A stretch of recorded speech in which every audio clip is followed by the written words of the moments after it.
Bem, corrupção é nefasto, é destrutivo para toda e qualquer sociedade do mundo.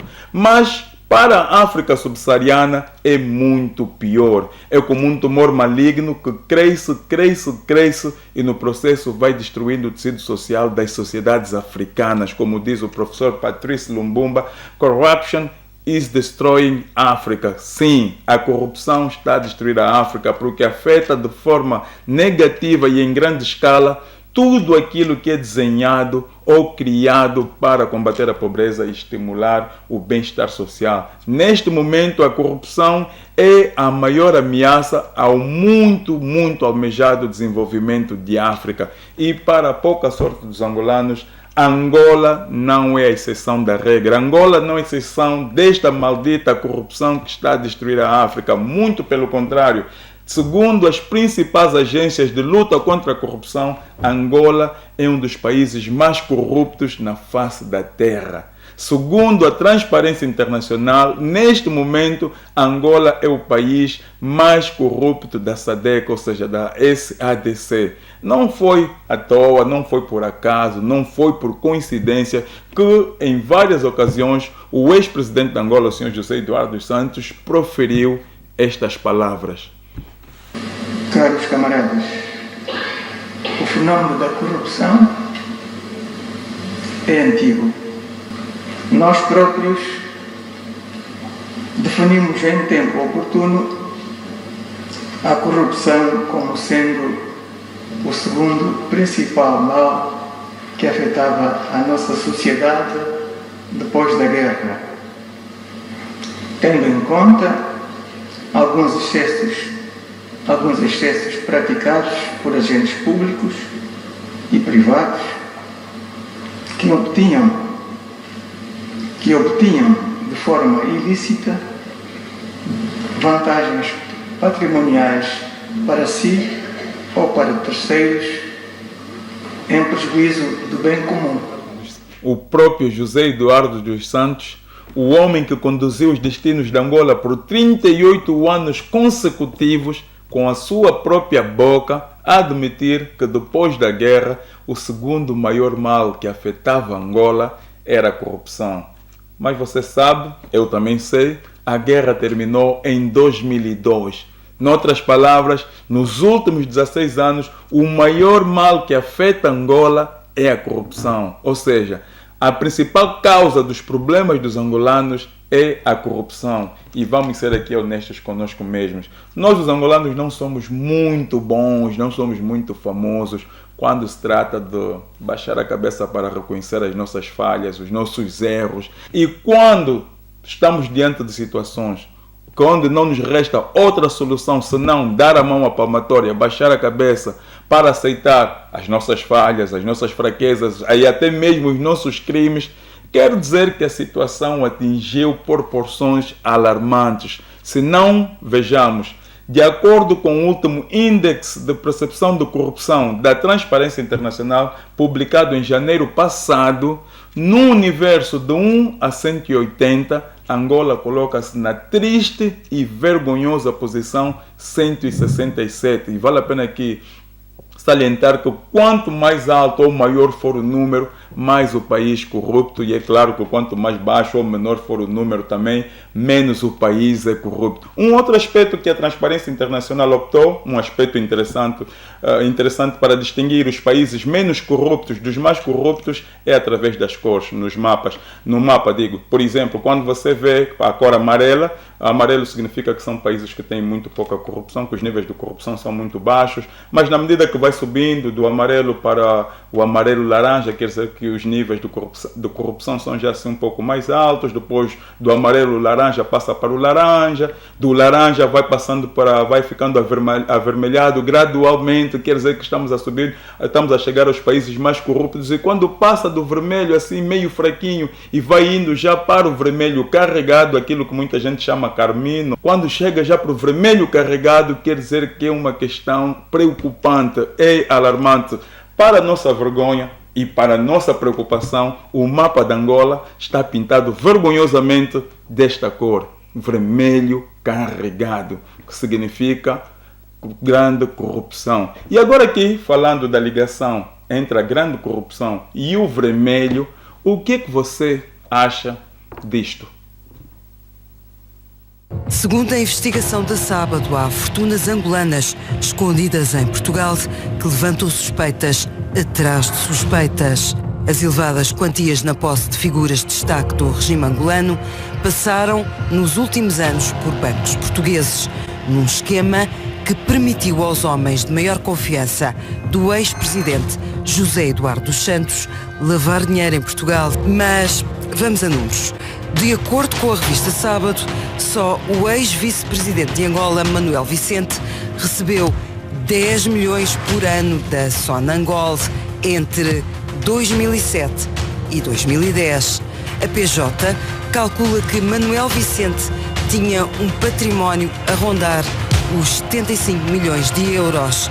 O ex-vice de Angola tinha também dezenas de contas em vários bancos portugueses. O general Copelipa é outro dos angolanos sob suspeita. O ex-chefe da Casa Militar do presidente de Angola, apura a revista Sábado, movimentou mais de 70 milhões em operações bancárias.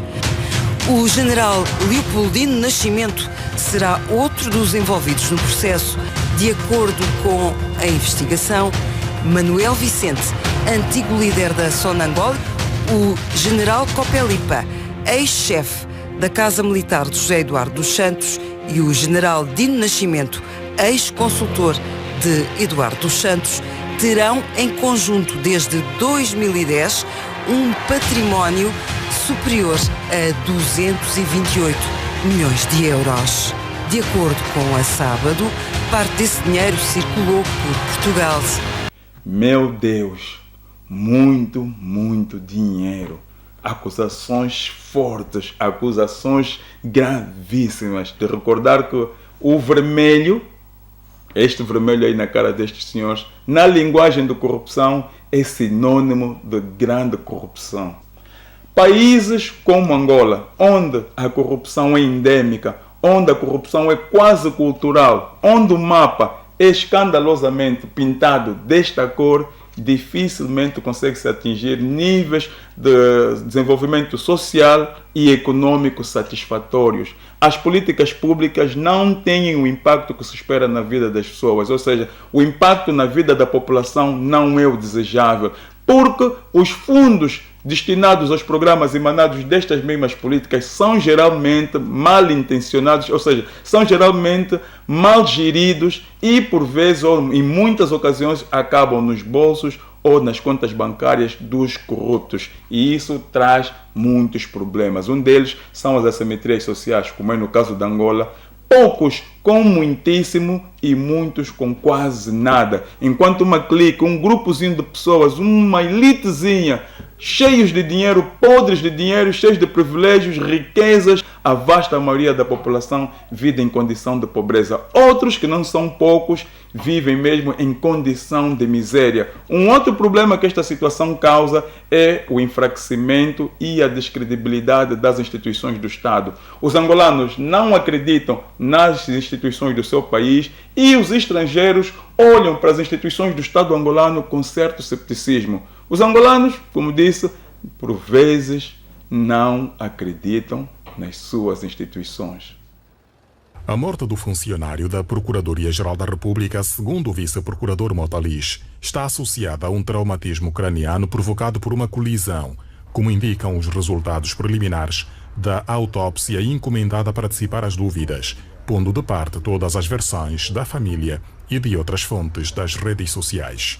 Tanto o comunicado da polícia como as declarações da PGR não são verdadeiras, são simplesmente falsas. Não houve acidente nenhum. E em acidente, se uma pessoa salta de um veículo, tem que fraturar pernas, fraturar braços, e ela está com as pernas intactas, os braços... Não teve fraturas a esse nível, só a cabeça e o peito. E não são fraturas de queda, são fraturas com objetos contundentes. Cortaram-lhe a orelha direita, machucaram o nariz, cortaram-lhe os lábios. Não é possível isso. Teve catanadas na nuca. E tenho aqui a certidão de óbito dos legistas que fizeram as autópsias e confirmam que o que ele teve são lesões cranianas efetuadas com muita violência e instrumentos contundentes e recomendam investigação. Isto é dos legistas, um legista russo e outro médico legista cubano. É o que eles recomendam. Nós não entendemos porque que o Procurador-Geral da República se sente tão ofendido por lhe chamarem corrupto. Ele não só, neste caso, é corrupto, como legalizava a corrupção. Portanto, eu estou documentado para também lhe chamar corrupto em tribunal, documentalmente, porque era a instituição que deveria defender os interesses do Estado e do cidadão. E nem sequer se dignou, mediante as provas que lhe foram apresentadas, a criar um processo de crime. Portanto, nós não podemos ficar chateados quando ouvimos que outros países dizem não confio na vossa justiça. Com um exemplo como este, quem pode confiar em alguma justiça? Definitivamente, muitos angolanos não acreditam nas suas instituições. Muitos angolanos. Aqui passamos alguns exemplos, mas podíamos passar muitos outros que demonstram claramente que os angolanos não acreditam nas suas instituições. Quanto à forma como os estrangeiros, ou seja, quanto à forma desconfiada como os estrangeiros olham para as instituições do Estado angolano, o próprio presidente João Lourenço falará por mim. O governo entende que o caso Manuel Vicente seja transferido para Angola, à luz até do que diz os acordos da CPLP. As autoridades judiciais portuguesas defendem o contrário. Vai manter essa posição, Sr. Presidente? E a que preço? Como se costuma dizer, a bola não está do nosso lado, está do lado de Portugal. O processo está a decorrer em Portugal. Dizia, e bem, que existe um acordo judiciário no quadro da CPLP, da Comunidade dos Países de Língua Portuguesa, que permite que este e outros processos a decorrer em Portugal possam ser transferidos para a jurisdição de Angola. Esse pedido foi feito por Angola, mas Portugal, lamentavelmente, não satisfez o nosso pedido, e alegando que não confia na justiça angolana.